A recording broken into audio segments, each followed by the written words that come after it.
So I'm pleased to welcome both John Sadler and Sean Gallagher. John Sadler is the Prescribed Fire Manager for the Florida Forest Service, a position he has held since 2005. His primary responsibilities include administering the Certified Prescribed Burn Manager program and promoting the benefits of prescribed fire as a management tool.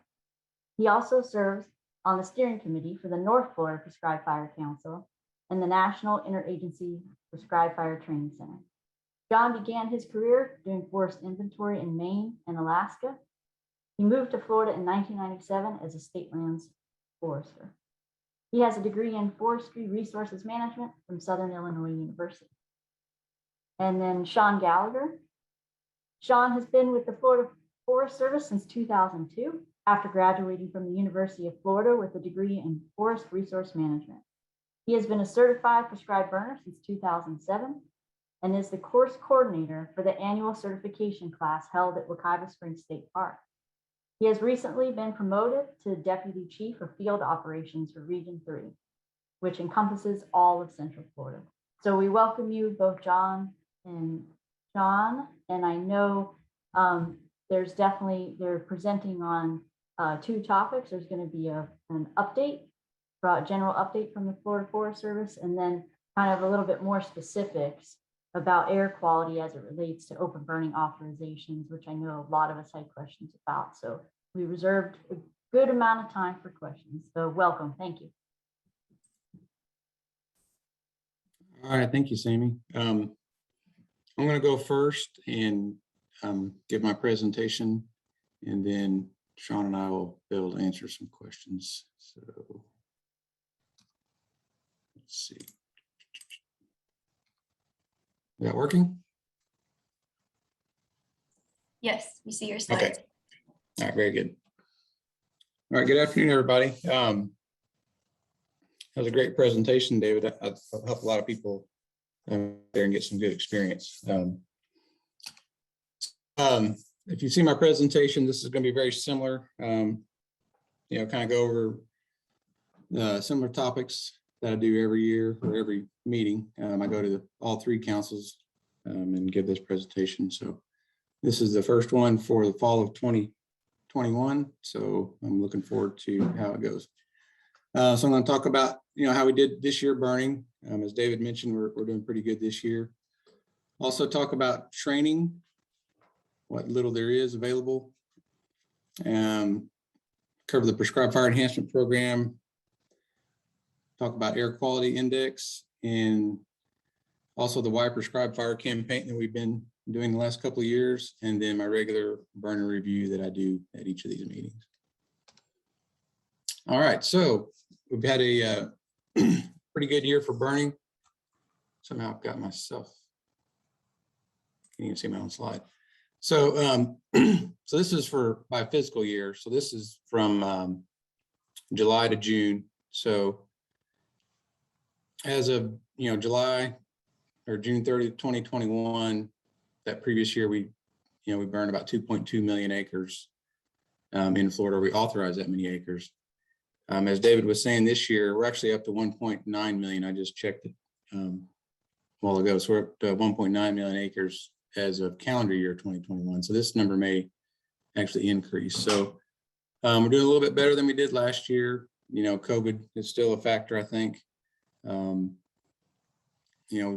We had pretty wet winter too, so that kind of puts a damper on things a little bit. But overall, you guys have been doing really good with all the challenges we have, increasing population, the COVID, air quality, everything. So give yourself a round of applause. Okay. All right. So training. As Sammy mentioned, Sean is the course coordinator for the Wekiva class, which we haven't had since I think 2019, and I don't know that we're going to have one this year either. We might have had one in this early 2020. I can't remember exactly when that one was, but we had the resurgence this summer with the COVID and the restrictions kind of came back on. I thought things were really opening up and we were going to be able to have some classes this fall, but that is not the case. I did get approached by Zach, and I think I may take you up on your offer, Zach, and work on doing some kind of a hybrid class maybe for the certified burner training. I think that's probably just good business to get along with the times. Also going to touch on prescribed fire enhancement program. We've been doing this now about 5 or 6 years, and this is some money that the Florida Forest Service has been providing to other agencies and to itself to help basically increase prescribed burning in Florida. Give some needed boost to tight budgets. And this past year we had our money kind of cut in half, and so we didn't have as much to give out to everybody, but we still, all the agencies listed got some money, and we had some good projects like Northwest Florida Water Management. They did some Hurricane Michael debris cleanup in some areas. Swanee River, they did a lot of heavy mowing in some swampy areas there. St. John's, they bought some water handling and ignition equipment. I think they got one of the green dragons maybe, or they got a pyro shot, I think, so they can shoot the dragon eggs from the road. Southwest Florida, they did a couple 100 acres of mechanical fuel production. And South Florida, they bought a 400-gallon water unit to help with their burning program. And FWC, they did some helicopter burning. They did a little over 1,000 acres up here in the Panhandle, I think. And the Park Service also bought some water handling equipment. And then there were several projects that the Forest Service did on our stuff. This year, unfortunately, those that know, I've already contacted, we don't have money for the other agencies this year with the reduced budget. But hopefully next year we'll be back in full form and be fully funded and get back to helping you guys out with your burning program.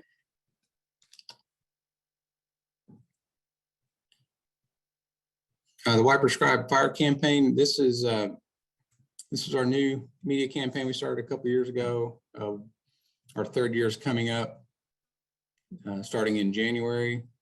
We collaborated with Tall Timbers on this to come up with a, it's kind of the question, why prescribed fire?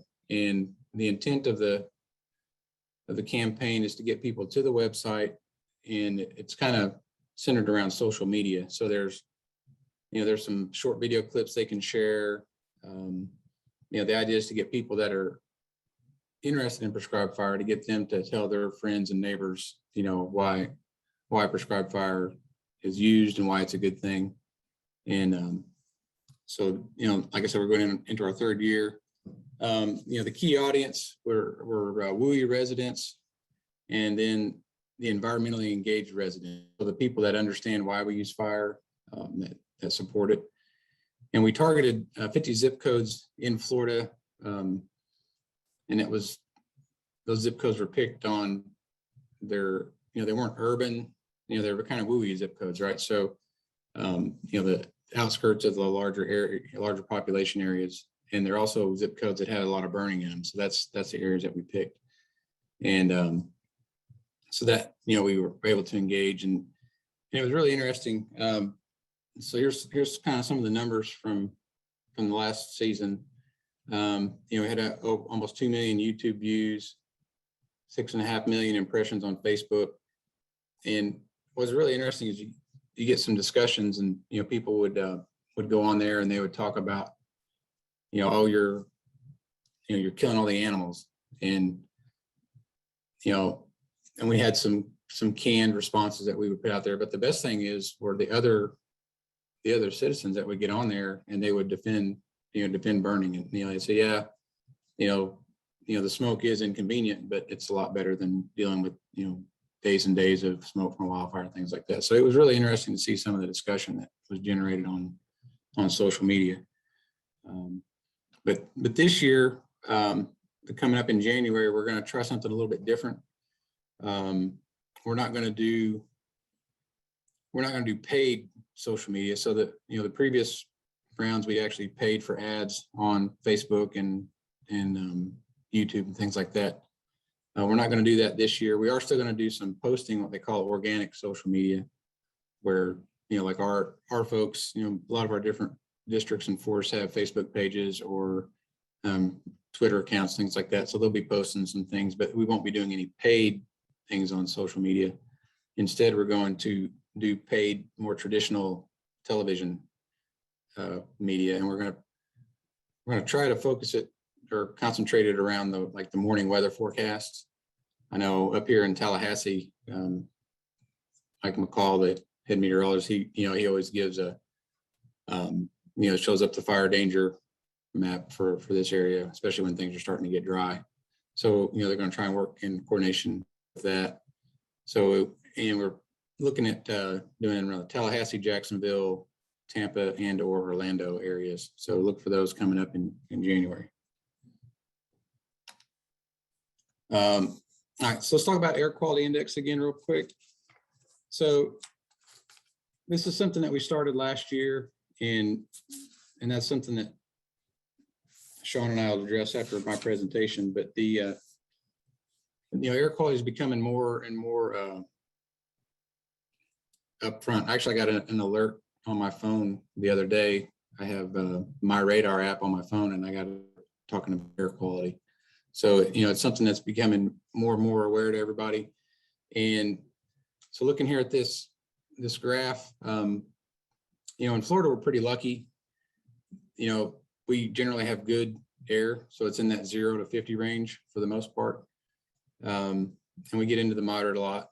And so what we're doing now as an agency is looking at the forecast for air quality index, and the Florida Department of Environmental Protection Air Quality Group, they do a forecast for AQI. And the way we're working it is if the AQI forecast is in that orange, that unhealthy for sensitive group, if it's forecast to be above 100, then we're likely going to limit, we're going to limit broad or burn authorizations,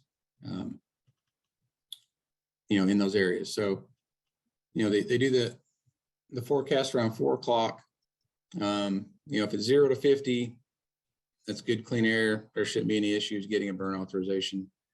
50 to 100, depending on where it is and maybe what's happened in days, they may be some restrictions looking at mixing height and things like that. But if it gets 101 or above, then we're not going to be issuing in those areas, and we do that by county. And so where we get our information from, you can get it yourself. So you can look at that. It's at airnow.gov, and so it pulls up. It's a nationwide service, but the information is placed up there by state and local governments. So you can zoom into Florida. This is from earlier in the year. It's not recent, but so you can just kind of zoom into your area. So the forecast for today, as you can see, so along the coast there, Flagler, Hard counties, there's a moderate forecast. So we would still be issuing in those areas. And if you zoom in closer, it pulls up actual county outlines. So, just for discussion purposes, say if Flagler County there was in orange, or a good portion of it was in orange, then we would be limiting we would be limiting burn authorizations for Flagler County for that day. So again, it's just one more thing that we're doing. And it's not something that happens very often. I don't have any numbers on it, but I mean, maybe 3 or 4 times since January. I'm not even sure it's that many, but this year has been pretty good on our air quality. But it's a pretty rare occasion to get the forecast to be in the orange. Now, you can also look on there under the current. You see there at the top where the different tabs are. If you click on the current, it gives you the current air, and that will get above, that'll get into the orange sometimes, especially during wildfires, or even during prescribed burning. It can trigger that, but the forecast is very rarely in the orange. So, and again, we're going to address that here after my presentation with Sean. All right, regular burner review. All right, let's talk about our status letters. We're coming up on the end of the year here in a few months. And so, everybody got their letters back in January. I always get a call, usually like December 15th. Somebody will say, hey, I got this letter the other day and said I needed to get some education to learn, what meetings are available, and, I tell them it's kind of late for that. And usually at that point I send them, somebody was asking in the chat about on class for S290. There is an online S290 that you can take that's put on by a company called METED, Meteorological Education, and they do an online S290. So I send them to that class. But anyway, so it's good you're all here. If you take the survey at the end of the meeting and indicate you're wanting to get credit for this meeting, then you'll get credit. Something I'm going to do a little bit different this year. I'm going to try and get into the 20th century a little bit, 21st century. And so if you have an email address attached to your account, so when you log into WebOBA, and I'll get to that in a minute, and you have an email in there, instead of getting an actual letter in the mail, you're going to get an emailed letter. It'll still be it'll be a PDF letter. It's just going to come in to email. So, like I said, if you have an email address in the system, I'm going to email you your letter instead of putting it in the snail mail. If your email gets kicked back, you moved or whatever, then I'll take note of that and put one in the mail for you. But we'll try and help out with some logistics there. So again, more important for number 2 to keep your information current. Add your email address to your account. And then another thing that gets people in trouble is they'll do some burns, but it may not get marked as a certified burn, and that can be a tricky thing. So when you're calling in to get your burn authorization, make sure you let the duty officer know that you're doing a certified burn and that you want to have that box checked on the thing. It's not checked automatically as a certified burner, so you have to request that. They might ask, sometimes they do, sometimes they do not. They're not required, but it's up to you as the burner to make sure that they get that checked. And another good thing about using our online authorization request is you can check that box yourself. So so when you log, when you're using a WebOBA, there's that box there for you to check. So this, for you that are not familiar, this is the WebOBA, and WebOBA stands for Web Open Burn Authorization. You don't actually get the authorization through here. You're just submitting a request. So when you log in, it shows your recent open burn history. You can also check your burner status. I know it's kind of hard to see on the screen, but right there at the top, it gives you your good through years. So mine on that says education is good through 2024 and broadcast burn experience is good through 2022. So this is a place that you can go at any time. Now, don't go in here tomorrow and looking at it and say, well, why does my education say I'm going to expire? I was at that meeting yesterday. This is all done manually. So, it's going to take a little bit for me to get the information from Southern Fire Exchange, and it's going to take me a little while to manually input it into the system. So, so just be patient on that.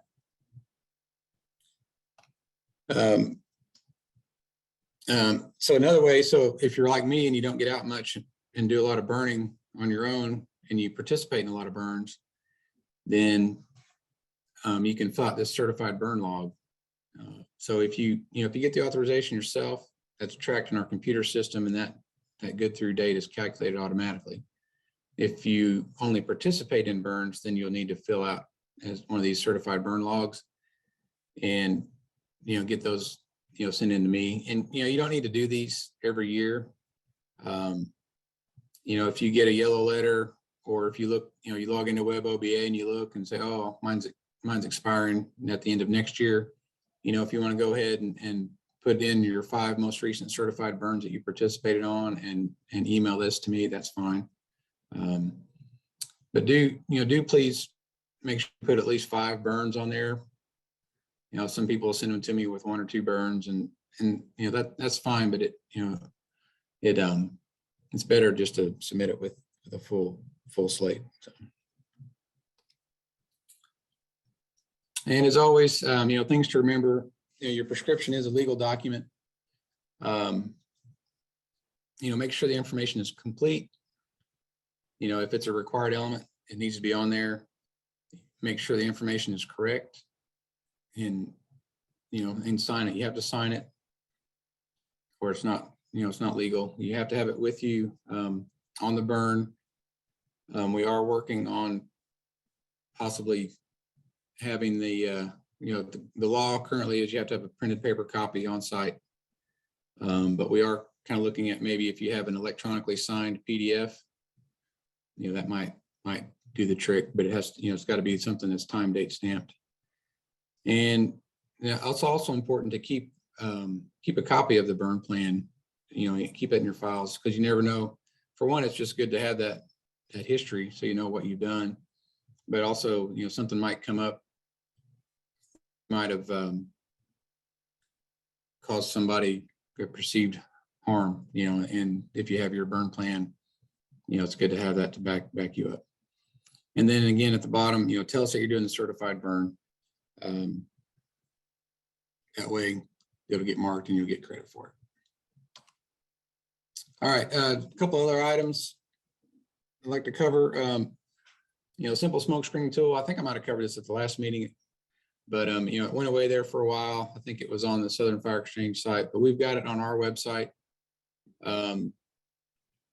There's the link here, or you can just Google simple smoke screen tool, and it might not be the top one, but it'll be one of the top ones, and you can take it to that. And then as Rodney was saying in the weather presentation, or there were some questions, Rodney, about the it didn't show up. Anyway, there's supposed to be some words here that say, there it is. The spot weather forecast on our website is gone, but as Rodney was saying, you can go to the National Weather Service website and do a fire weather forecast, spot weather forecast. And then also there were some questions that came up after his presentation about the fire weather dashboard. And oddly enough, I had already had this in my presentation, so I'll go over that here in a couple of slides and kind of show you what you can get with the fire weather dashboard. And then so the credit for this meeting, obviously, if you've signed in to the presentation, to the meeting today with your information, that's great. If you're in there watching a group, as Sammy was saying at the beginning, you can fill out that survey and get it to them to get credit for attending. Oh, that's not supposed to be in there.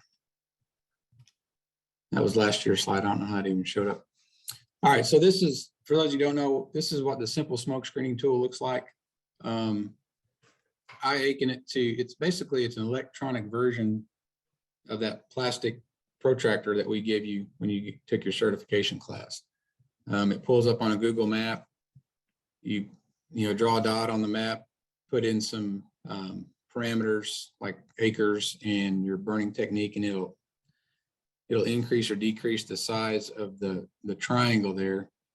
But the direction that it's going, that's all input by you manually. So it's more of a planning tool, more so than our actual smoke screening tool that you might use the day of the burn. The one you use the day of the burn takes the forecasted weather and puts a smoke plume on the map based on that. Whereas you would input the what direction the wind's coming from. So it's just a planning tool. But also, that's a perfectly acceptable map for your prescribed burn plan. You have to have a smoke screening map. This is a great map you can use for that. You just need to make sure that the wind that day is the same direction as what you have on your map. So that simple smoke screening tool is very handy. All right, so the Weather Service fire weather dashboard. So what you do, you kind of zoom in and you click on the map, and it gives you this square.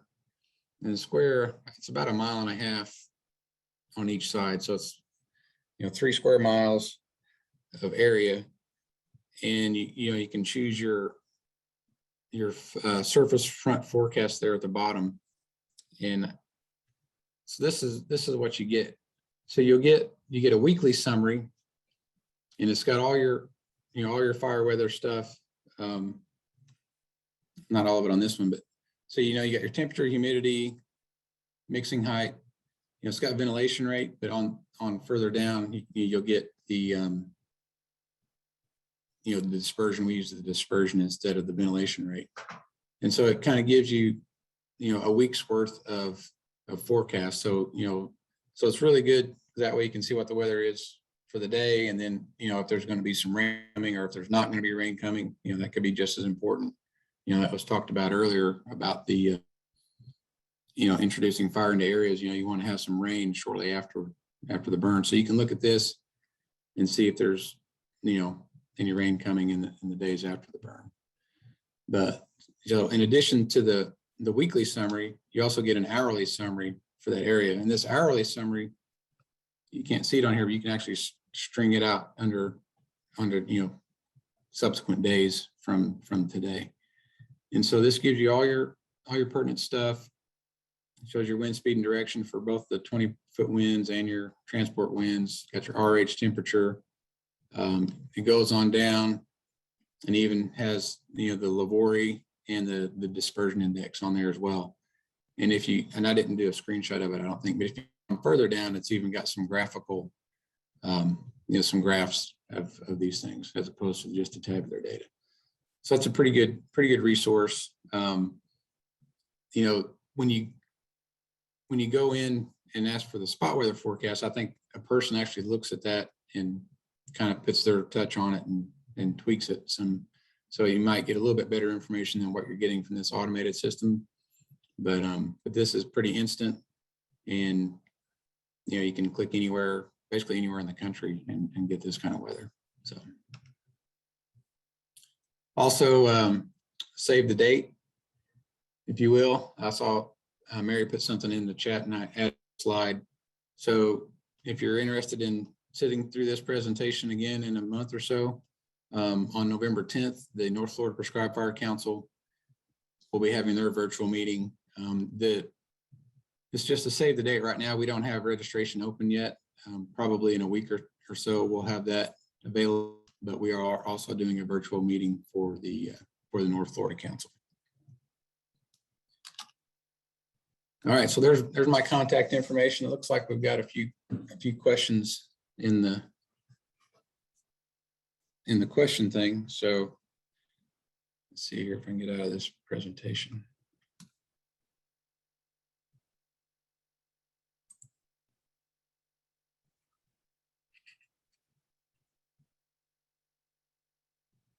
Am I still sharing? Yep. Am I there? Yeah, still sharing. Oh, there we go. All right, so I stopped sharing. All right.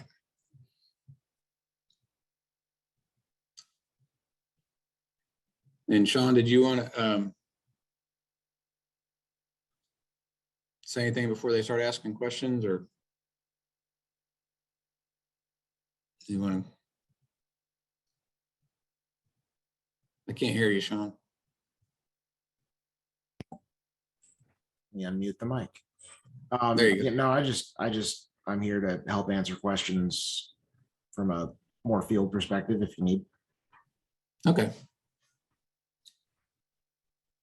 All right, so I guess we're ready. If you guys want to, you want me to read through, or are you going to read us the questions you want us to answer, or how you want to do that? Yeah. Hey, John, this is Ben. Yeah, I'll read you the questions and then you guys can decide who wants to field it. Okay, so first off, Malik asked, is this AQI going to be applied countywide or within sections of the county? I mean, I can take that one, John. So AQI, for the standpoint of using it to set burn restrictions, we're going to apply that countywide, or in some places field unit wide, depending on how the particular field unit sets their burn restrictions. But it's most likely going to be applied countywide, just for simplicity. Okay, and then a continuation of that question, will the acreage of the prescribed burn be considered or be a consideration when and if the burn is being denied? So the acreage limitation is something we were doing early on in COVID. We were trying to, when everyone was trying to get a handle on the best practices to handle COVID. We have not been looking really necessarily at the size of burns in quite some time now. So generally we're just going to be taking AQI into account at this point. Okay, and actually, if I can make a caveat to that, I know John had mentioned if the AQI was between 50 and 100, then you may take some of those other factors into account. Would that be one of them? That would be, but generally we're just going to be looking at the AQI more than anything. Yeah. Okay, sounds good. Okay, next from Laura, can I get another Central Florida prescribed or Central Florida prescribed fire manager logo sticker? My last renewal, I didn't get one, and have a new vehicle needs it for coolness factor. So I guess that's a John question. You talking about a prescribed fire sticker or the certified burner decal? I think it was a certified burner. A couple of years ago, you sent them out with the renewals. Oh,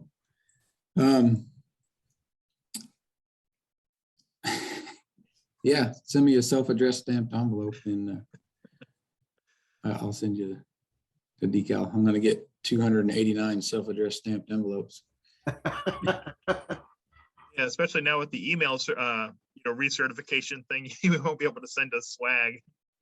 Right. I tell you, that was I can't remember if I sent the decals out or if I sent out the wallet cards. But when I sent out those wallet cards, the decals are easy because everybody got the same thing. We just stuffed them in the envelopes. But the wallet cards, it was a pretty good coordination to try and make sure that the right received the right wallet card. So, but yeah, everybody hates in January when I tell them, hey, it's time to stuff 2,700 letters. So we'll try to help that out a little bit. All righty. Next question from Christopher Matson. Can we change our email on the OBA? And I know you had mentioned that for as far as keeping that up to date. You want to just kind of quickly run through how people would do that? Yeah. So if you log into your web OBA account, and again, the easiest way to find web OBA is to just Google web OBA. And if you've never done it before, then you would need to contact your local Florida Forest Service office and ask them to activate your account. And they'll go in and activate it, and then you would just you would log in using your customer number, and there's a default password of FFS. And then you can log in with that, and you have to change your password, of course. And there's a user guide. I recommend you download the user guide. It's like 8 pages, but it's all just screenshots. So it kind of walks you through how to use web OBA. And you can go in there, you can update your mailing address. You can update your email address. You can add your email address if the one that's there, if it's not there. And you can also update or add telephone numbers. Any contact information, you can go into web OBA and do that, as well as find your current status. So. Okay, very good. Kevin asks, is there a way to start tracking landowner types when getting an authorization, such as federal, state, or private? So we do have in our system, we have what we call, there's persons and then there's firms. So if you're doing a burn for an individual and you list them as the landowner, then that's obviously a private. But then our firms, we do classify them as, in addition to just public and private, we've got some federal, state, local, private, and then under federal and state, we've got, Forest Service, Fish and Wildlife, Park Service, those kind of divisions. So we do track that. It's not something that you're going to be able to see on the website, but if if you've got a business or you've done a lot of burning for some folks and you want your burn history and you want kind of a breakdown, you can contact me and I can run a report on your burn history and let you know what kind of the breakdown is by landowner type. Okay, very good. James is asking for a link to the dashboard weather. I don't know if that's something you can post in the chat. Oh, yeah, I'll look You don't for have to do it right now, but yeah. Yeah, I'll post it in the chat. Okay. And then I think Laura was just confirming she meant a burner decal. So I'm not sure which that is, but yeah, I think we got that ones you sent out a couple years ago. Anonymous, this is a pretty juicy question. Okay, how accurate is the AQI index, or I guess AQ index, and how is it measured? Is it updated with changing weather conditions? What were the weather inputs for its calculation? Thanks. So I know that the current one, it's updated. I'm not sure how often, but it's kind of real time. So it changes throughout the day, and there's weather monitoring stations across the state. The more populated the area, the more air monitor locations. Some parts of the state, there are 0 air monitor, like the Big Bend area, there's hardly any air monitoring, official air monitoring in those areas.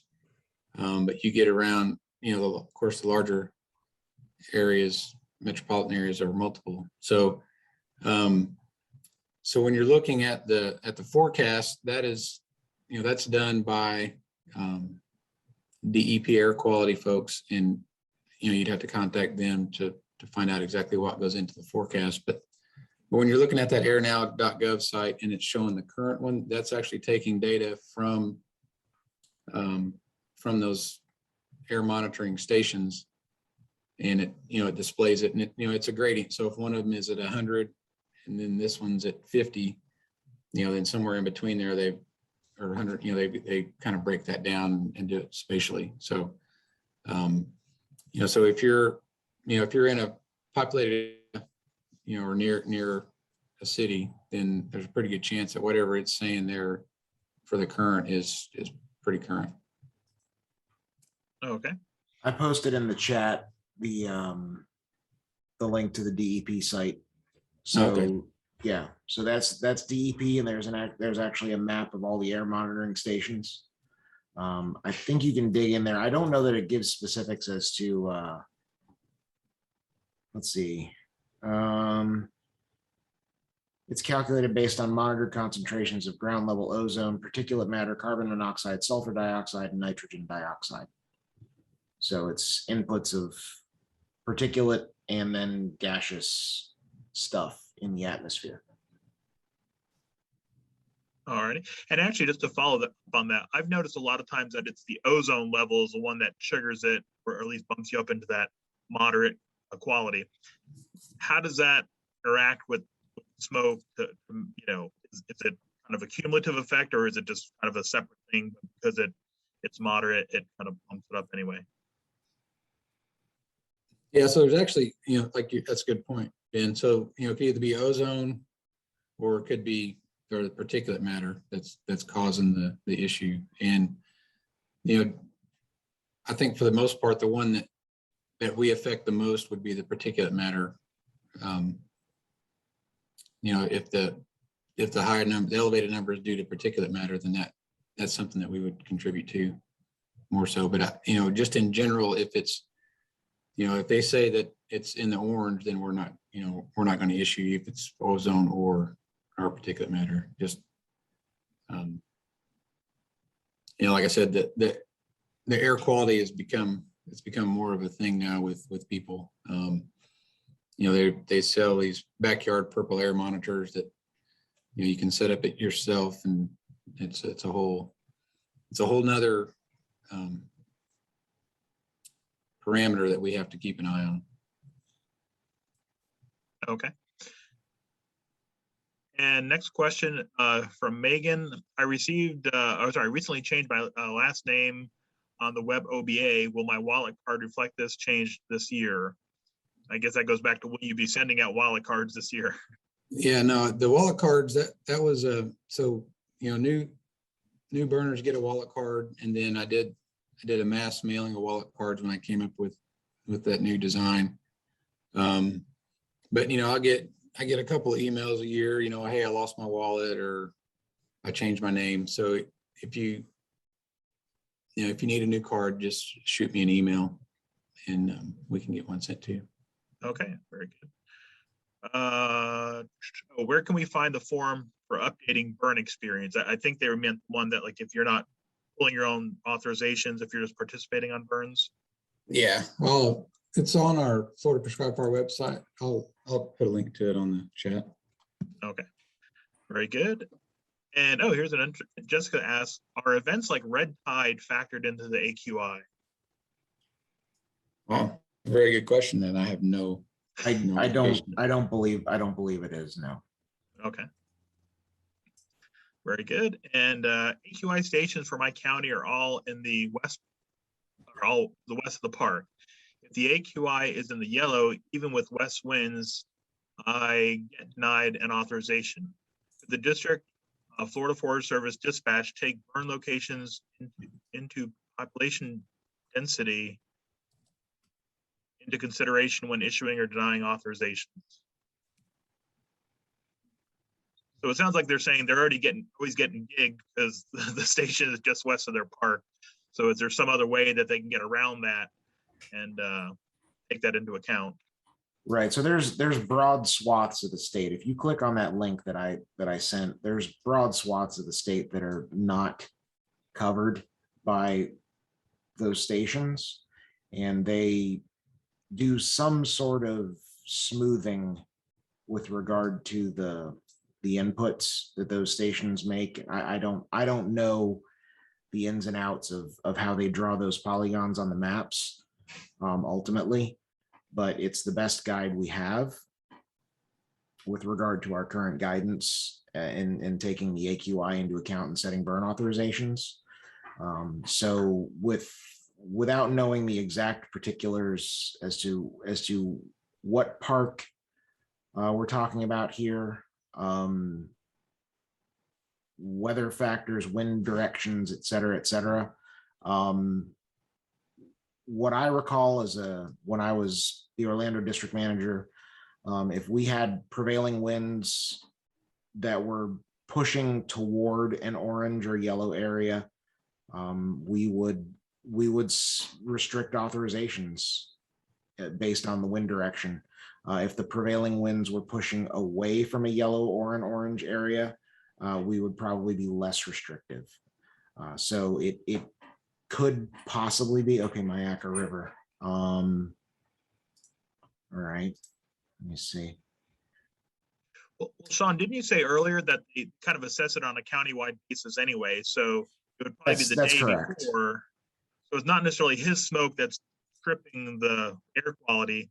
It's other factors, and they're going to assess for the entire county anyway. So yeah, it's based on that. It's based on that afternoon forecast AQI.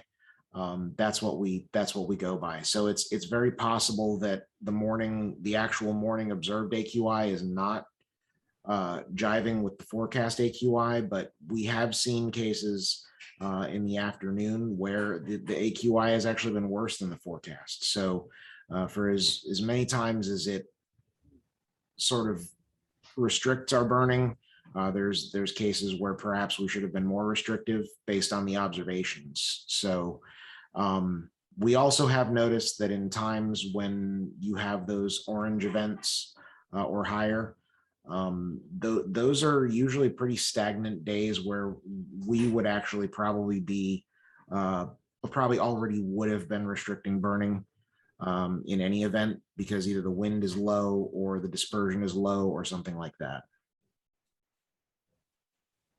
Yeah, so Charles, your smoke is not, it's, let me see how it all right. So the wind would be taking smoke away. So you're talking about the winds are, the observation stations are to the west of your park. So your prevailing winds would be from the west pushing to the east away from the populated areas, because you're in Mayaca River, of course. So again, this gets back to how they do that smoothing.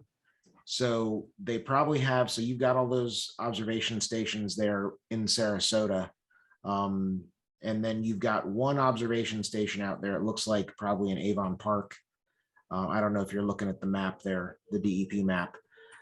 Somehow they're doing some sort of smoothing that may create an orange polygon right there in the middle, you know, maybe over the Peace River or something like that. And that could be the particular situation. We have to go by that airnow.gov data. So again, without knowing the exact particular situation you had to deal with, I can just give you my best guess. Yeah, and something else, we don't even know exactly the locations of those air monitors, and we don't really want to know because we don't want to be accused of trying to avoid the air monitors specifically. The air monitor, obviously it's measuring in just that one spot, but it's representative of a certain amount of distance around it. So obviously, when smoke does hit one of those air monitors, it can wreak havoc, which it has happened in Tallahassee a time or two. But we don't purposely avoid the AQI air quality monitors because they're air quality monitors. Generally they're in populated areas, and we try to avoid putting smoke on those areas if possible. But like Sean was saying, we do it on the county just because that's our smallest unit that we have to issue, set our burn restrictions on is the county level. And, and basing it on that county level, that's just the way that we kind of have to do it. All right. Christopher Matson asked, will RX 410 start teaching AQI? And when I took the class, when I took it, only class 1 area and attainment zones were affected by air quality considerations. And we all know that the CCSAs we need to avoid. Oh, we all know about the CCSAs we need to avoid. Yeah. I don't know. That would be a question for NWCG, the people that write the RX 410 stuff. But I would imagine, if they're keeping up with times, and I would think they would address that. And this AQI requirement is a nationwide requirement, right? It's not just us. Well, I'm not sure what you mean by requirement. The AQI forecast, that's a nationwide thing. The requirement or the restriction that we put on for not issuing when AQI forecast is above 100, that's something that we as an agency have decided to do. Okay. Are other states doing similar restrictions, or are we again at the forefront? Yeah, I don't know. Okay. Yeah. Alrighty. Each state issues things differently. I know, and it depends on what you're burning. I know in some states, if you're doing an ag burn, then you can pretty much kind of do whatever you want. It's more of a notification type thing. But they have different issues than we have here in Florida. So. Alrighty. If you get denied for AQI, is there any way to find out why or what it was? Is there any way to kind of get back in touch with someone and find out, was it air quality or particulate matter? Was it just that ozone level or something else, or is just it gets tripped and that's it? Well, if I was calling to get an authorization and they denied me for air quality, the first thing I would do would probably go to the Air Now site and pull it up and look at it and see what's going on, and then that would tell you what it is. Yeah, I would echo that. And then I'll absolutely, if you're ever denied an authorization, absolutely feel free to call any one of either call our dispatches, or if you know the local forest area supervisor, feel free to call any of them. That's part of our customer service mission is to, you have questions, you want to practice your craft, and you want to find out how to do it the best you can, and we want to help you do it too. So please don't be afraid to talk to any of our folks. We'll discuss it with you at any time. All right, thank you. And the burn participation log that John mentioned earlier, that work for certified pile burners also? It does not. So certified pile burner, it's different. The pile burner, you have to have 5 certified pile burns within the previous 5 years. And you have to have all those yourself. There's not a participation option for pile burning. But they don't have an education requirement either. They just have to be active pile burners. Got to burn piles. All righty. And then you kind of mentioned keeping your prescriptions. Is there like a legal record retention schedule that you're aware of? Like, do we need to keep them for 7 years for legal purposes, or, I think our record retention is 7 years or 5 years. I'd have to look at it. But depending on how much you burn, I would keep them as long as you can, but I would keep them at least 5 years. Okay. Yeah, after a while, you kind of start getting that huge file and stuff Right. away. We just keep putting all those paper copies. So yeah, it's a little bit cumbersome. Actually, going back to this smoke screen tool, I've noticed recently that when I do a polygon, my plume seems like it's offset one corner instead of in the middle of the polygon. Is that just something that's happened recently? Just a little quirk of the system, or? Yeah, so we had to do, I'm not familiar with all the details, but the old smoke screening, or the previous version that would draw off the polygon, the machine it was on was basically, it was out of date. You couldn't even get, the company wasn't even in business, couldn't get parts. I can't remember what the machine was, but so they had to switch it over to a different box. I think I put on a Linux box or something like that. And the programming that was done wasn't necessarily well documented on how it was created. And so our best attempt to recreate it somehow, like you said, it takes when you draw your polygon, it takes the first point of your polygon. That's where it draws the plume from, I believe, is the first point, the initial point. So if you want it to kind of quote unquote look more normal, you could have it be the downwind point. You could start there, and then it would put the plume more over the polygon. Or if you just draw the dot, that does the circle, like it did before. But the polygon, yeah, it's something in the program that we couldn't quite figure out. Okay, but it's not just me. That's good to know. Yeah, not just you.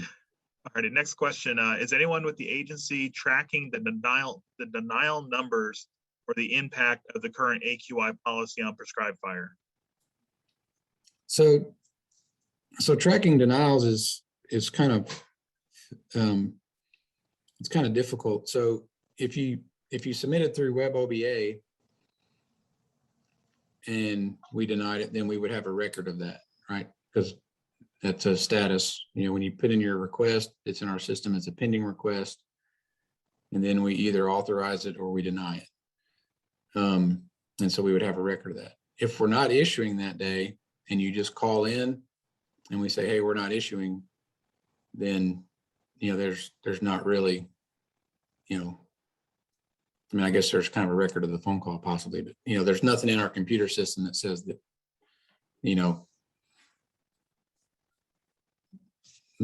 Michelle Kiersey got denied today, unless she was done by the Web OBA.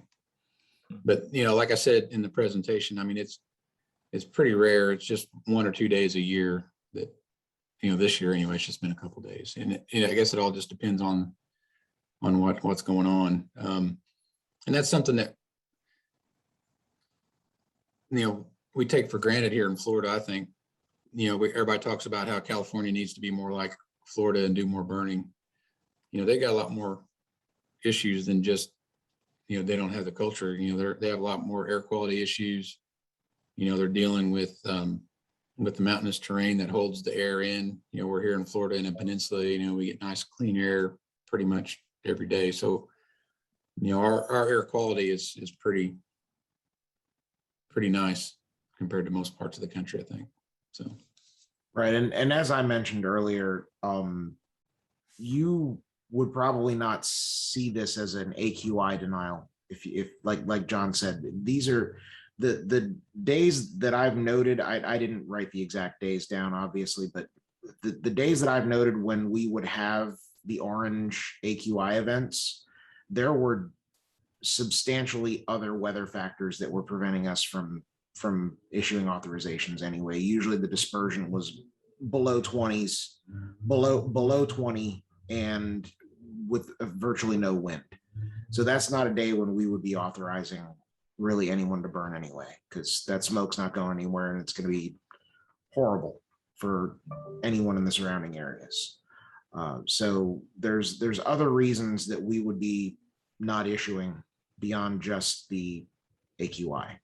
So you probably wouldn't even know that was why we were not issuing though. But if you asked, we would tell you absolutely. One other quick question, John, you kind of mentioned the web OBA and being able to track denials through that. I'm sorry, trying to formulate this question. Are more people using the web OBA now? Like, I find it very useful, but are more people using the web OBA? Or are we still getting more phone permits? That's a good question. I used to, when we first started using it, I would check it periodically and see, how many were coming in through web OBA, but I haven't really done that lately. But I would think more and more are.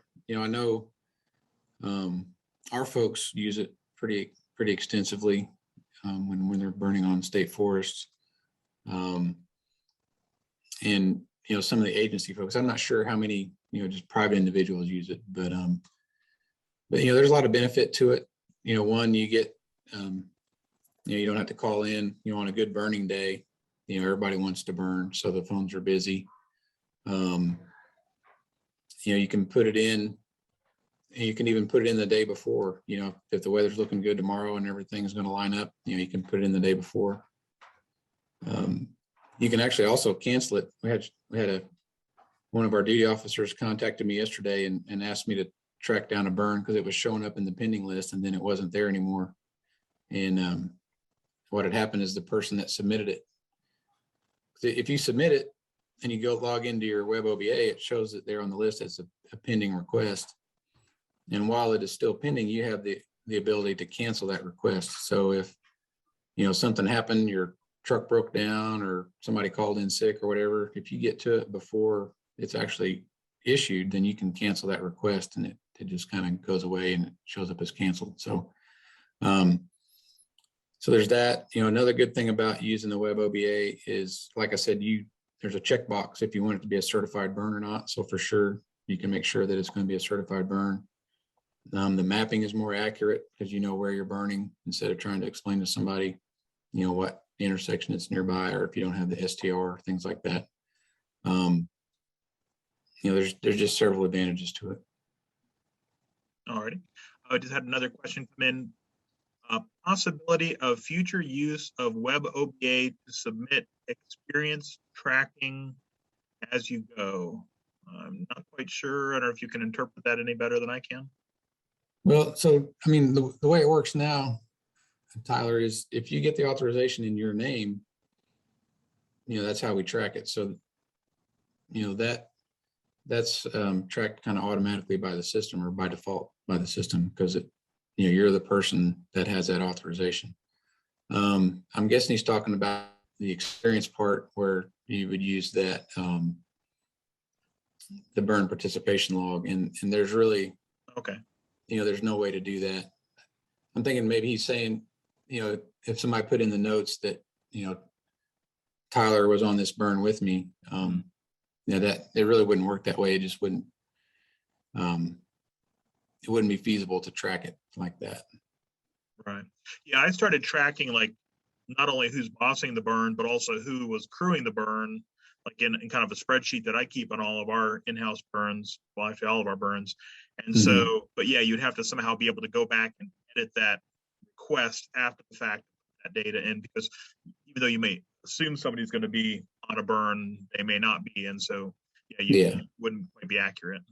Yeah. Florida Park Service, they've got a very good program for tracking their burns. Their folks can just print out a report and it lists list the burn they were on, the day of the burn, their position on the burn, authorization number and everything. So it's pretty nice. Okay, very good. Okay, I think that's all the questions we have. So I'm going to turn it back over to Brent for another prize raffle. Thank you guys very much. We appreciate Yeah. that. And I know it's kind of put you in the hot seat for that, but I think it was a lot of good information. A lot of people have a lot of questions about the AQI. So thank you No, very this much. was great. This is the most time I've had for questions in the 15 years I've been doing these. So it's good. All right. Thank you very much.